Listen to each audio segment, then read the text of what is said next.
Maaalalang kamakailan lang ay nag-viral at hindi na itago ni Vice Ganda ang inis sa kaibigang si MC Mua dahil sa malimit nitong hindi pakikihalubilo habang nagbabakasyon ng grupo sa Coron, Palawan. Matapos ang sagutan at labasan ng hinaing ay kaagad namang humingi ng depensa si MC.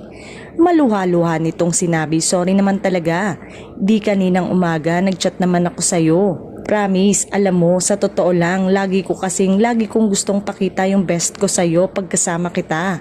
Pero bakit sa amin lahat kay Lassie, ako yung madalas mong napapagalitan?" Hindi namang maiwasan na may mga nag-react na netizen tungkol dito. Say pa ng mga netizen, hindi lang daw sila makapalag kay Vice dahil nga naman si Vice Ganda na yan. Kumbaga maging sa Showtime ay siya ang tumatayong head sa noontime show. Siya ang may say. Komento pa ng ilan, isang araw na lang ay mapapalitan na yan si MC ni Chad sa Showtime pag hindi na siya nagbago at hindi nakisama ng maayos.